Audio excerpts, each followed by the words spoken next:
wabarakatuh.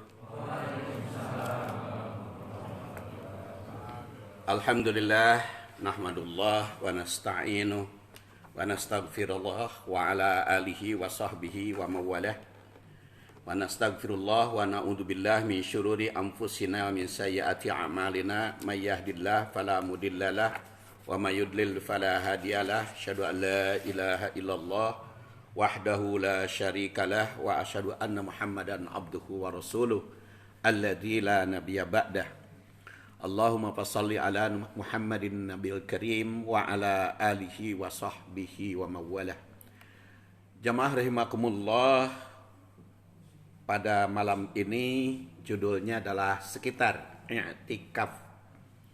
Kalau kita perhatikan bab i'tikaf berkaitan dengan bulan Ramadan, itu disimpan oleh Allah Subhanahu wa taala pada ayat terakhir Ramadan, yaitu ayat 187.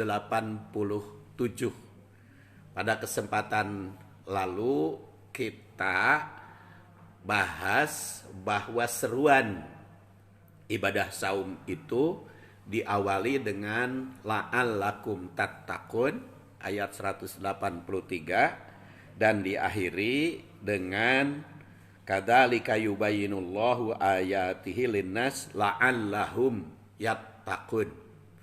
Jadi kehidupan bulan Ramadan itu melibatkan pihak lain. Khususnya kalau kita perhatikan ayat 87 berkaitan dengan kehidupan berkeluarga. Jadi ibadah Ramadan itu kita harus mampu membina diri sebagai muttaqin karena la'allakum tattaqun, dan membina keluarga menjadi yattaqun, orang-orang yang bertakwa juga.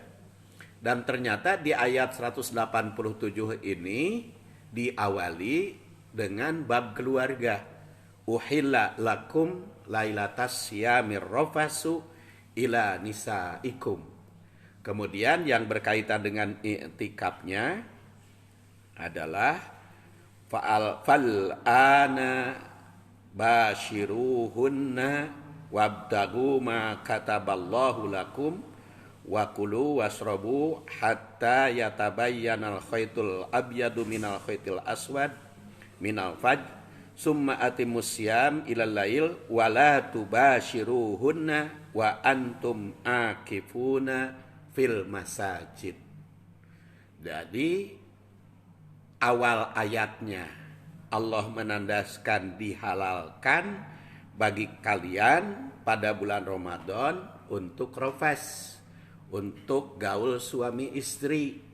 Makanya ibu-ibu, bapak-bapak jangan kagok kalau bulan Ramadan, laksanakan saja gaul suami istri itu. Karena apa? Karena dibahas langsung oleh ayat Quran. Dihalalkan bagi kalian gaul suami istri di malam saum, di malam bulan Ramadan. Supaya apa? Supaya menjaga keharmonisan. Karena keharmonisan harus dijalin bukan hanya secara ritual kepada Allah Subhanahu wa taala, tetapi juga secara sosial kepada sesama manusia. Dan keharmonisan sosial itu utama adalah suami istri. Oleh karena itu ditekankan, bahkan digariskan hunna libasul lakum wa antum libasul lahunna. Istrimu adalah pakaian bagi kamu dan kamu adalah pakaian bagi istrimu. Jadi pakaian itu saling memakai, saling memelihara, saling membersihkan kesucian dan saling menutupi auratnya, menutupi aibnya. Begitulah kehidupan suami istri karena alimallahu annakum kuntum tahtanun. Tapi di sini ada batasnya. Gaul itu fal'an bashiruhunna wabtagu ma kataballahu lakum wa kulu washrabu hatta yatabayyana lakumul khaytul abyad minal khaytil aswad minal fajr. Yaitu gaulilah seperti apa yang Allah tetapkan bagi kalian, makan dan minumlah. Batasnya adalah minal khaitil aswad minal fajr summa atimus syiyam ilal lail, yaitu mulai terbit fajar sampai maghrib yang dilarang. Jadi setelah maghrib boleh sampai waktu fajar, sampai menjelang subuh. Makanya kalau di Indonesia ada imsak. Imsak itu perhatian, masih 10 menit lagi untuk sholat subuh. Jadi silahkan ketika imsak itu hanya perhatian. Silahkan minum dulu, silahkan selesaikan dulu. Nah, tapi di sini ditandaskan wala tubashiruhunna wa antum akifuna fil masjid. Jadi kalau makan dan minum boleh di masjid, tetapi gaul suami istri tidak boleh ketika di masjid. Di sini dikatakan wala tubashiruhunna wa antum akifun fil masajid. Jangan engkau gauli ketika kalian beriktikaf di masjid. Ini memberikan pesan. Pesan pertama, batasan. Di masjid jangan bergaul suami istri. Masjid itu apa? Ya masjid itu ya tempat sholat. Lantai bawah, lantai atas. Tapi kalau di luar masjid, di pavilionnya, di kamar luar masjid, bukan tempat sholat, dipersilahkan. Dan batasan yang kedua, apabila mau i'tikaf, maka harus suci dari hadas. Itu i'tikaf, karena makanya tidak boleh bergaul itu supaya kalau mau i'tikaf dibersihkan dulu, disucikan dulu. Antum akifun fil masjid. Kemudian batasan berikutnya fil masajid di sini. Disebut fil masajid itu mempunyai dua makna. Pertama, i'tikaf di masjid. Ada yang memahami seperti itu, bahwa i'tikaf itu harus di masjid. Kalau tidak di masjid bukan i'tikaf. Tetapi ada juga yang memahami dilarang soteh kalau i'tikaf di masjid. Jadi kalau disebut di masjid di dalam batasan, maka ada kemungkinan i'tikaf di luar masjid.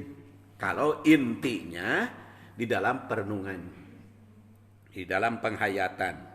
Kemudian pesan berikutnya, la tubashiruhunna wa antum akifuna fil masajid. I'tikaf juga berkaitan dengan kehidupan berkeluarga.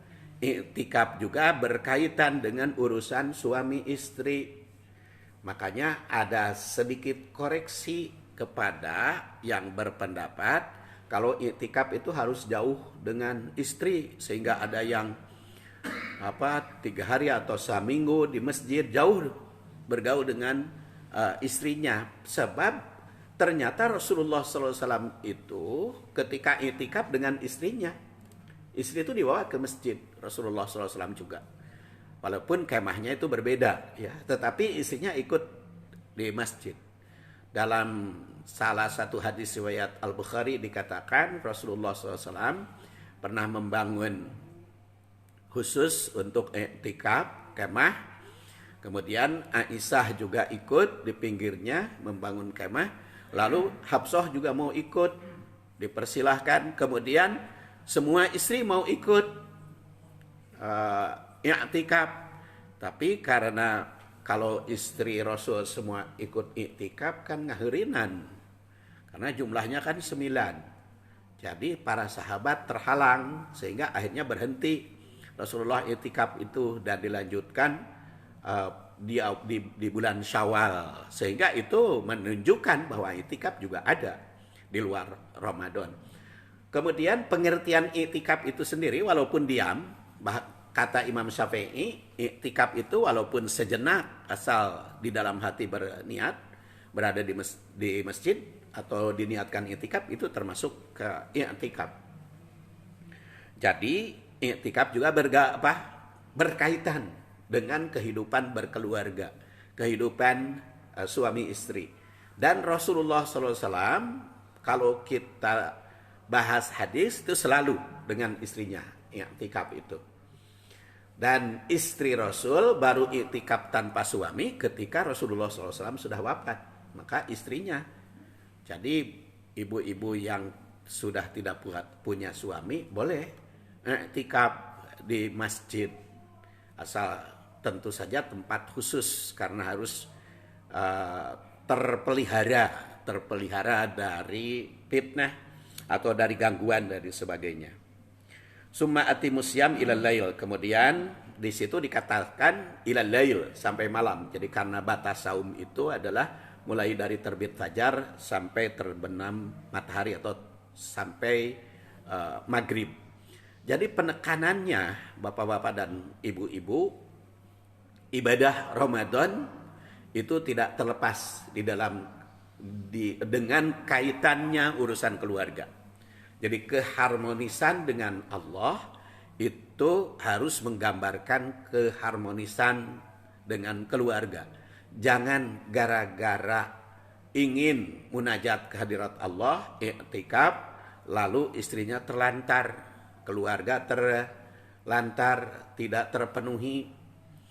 Dan masih banyak lagi tentu saja kaitan atau didikannya di dalam kehidupan kita. Bukankah Rasulullah SAW kalau sholat sampai bengkak mata kakinya, atau keningnya ya, pangkal kakinya, itu adalah diriwayatkan oleh Al-Mughirah dan juga diriwayatkan dari Aisyah radhiyallahu anha. Ya betul, tetapi ketika Sa'ad bin Abi Waqqas mau ikut seperti Rasul, ibadahnya sampai bengkak, ditegur oleh Rasulullah SAW. Ya Sa'ad, la taf'al. Wahai Sa'ad, jangan engkau berbuat seperti itu. Jadi jangan engkau memaksakan. Kenapa ya Rasulullah? Kata Rasulullah SAW, inna li ainika hak. Karena mata juga punya hak untuk tidur. Kemudian istrimu juga punya hak untuk didampingi. Kemudian tamu juga punya hak. Jadi Rasulullah SAW itu memang beliaunya beribadahnya secara langsung sampai khusyuk sampai konsentrasi, tetapi melarang sahabatnya untuk meniru Rasulullah. Jadi kita tetap keseimbangan. Sehingga saya katakan tadi ayat 187 ini ditekankan ukhilla lakum lailatas siyamir rafasu ila nisaikum, dihalalkan bagimu rafas bagi istri-istrimu karena hunna libasul lakum wa antum libasul lahunna. Jadi pesanan dari Allah Subhanahu wa taala agar la'allahum yattaqun, agar semuanya itu yattaqun, mereka menjadi manusia takwa, dan diawali kadzalika yubayyinullah ayatihi linnasi la'allahum yattaqun. Dan inti dari i'tikaf tentu saja pertama adalah mendekatkan diri kepada Allah, taqarrub. Sehingga kita mengkhususkan ingin mendekatkan diri kepada Allah Subhanahu wa taala. Yang kedua adalah perenungan.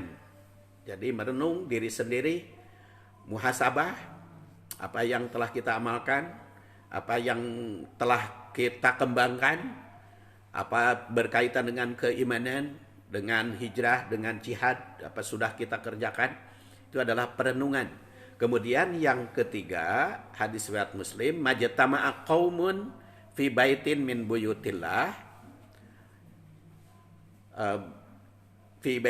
buyutillah yatsluna kitaballah wa yatadarasuna. Tidak ada suatu kaum yang berada di rumah Allah, di masjid, dalam kaitan dengan i'tikaf, membaca Al-Quran dan mempelajari serta mendiskusikannya, kecuali Allah Subhanahu wa taala mendatangkan rahmat dan sakinah, anjalahus sakinah wa hafathumul malaikah wa ghasiyathumur rahmah. Itu jaminannya bagi yang i'tikaf, diisi dengan perenungan dan kajian Quran. Pertama adalah anjalathumus sakinah, mendatangkan ketentraman. Kedua, ghasiyathumur rahmah, yaitu mendatangkan rahmat. Kemudian hafathumul malaikah. Malaikat itu berkumpul seperti sekarang kita sedang i'tikaf. Sedang i'tikaf dalam mengkaji Al-Quran. Maka malaikat berkerumun mendoakan kita. Bahkan di dalam hadis lain itu dikatakan hatal hitan filma, sampai ikan di lautan pun mendoakan kepada kita. Tentu saja adalah yang i'tikafnya isi tadi, yaitu perenungan, kemudian pembahasan, pengkajian isi Al-Quran. Dan insya Allah di Masjid Muhajirin biasanya hari ganjil mulai tanggal 23, 25, dan 27 dia adakan i'tikaf secara khusus diisi. Bukan berarti i'tikaf hanya itu saja. Itu yang dibimbing oleh ustadz yang mengkaji Al-Quran. Bapak dan Ibu mau i'tikaf tiap malam pun kalau tidak punya tugas silahkan. Tetapi kalau punya tugas di kantor jangan menghilangkan tugas lain gara-gara i'tikaf. Karena apa? Karena inti dari i'tikaf tadi harus menjalin hubungan baik pula dengan sesama manusia. Mudah-mudahan itulah apa yang saya sampaikan ada guna dan manfaatnya bagi kita. Subhanakallahumma wa bihamdik asyhadu an la ilaha illa anta astaghfiruka wa atubu ilaik. Assalamualaikum warahmatullahi wabarakatuh.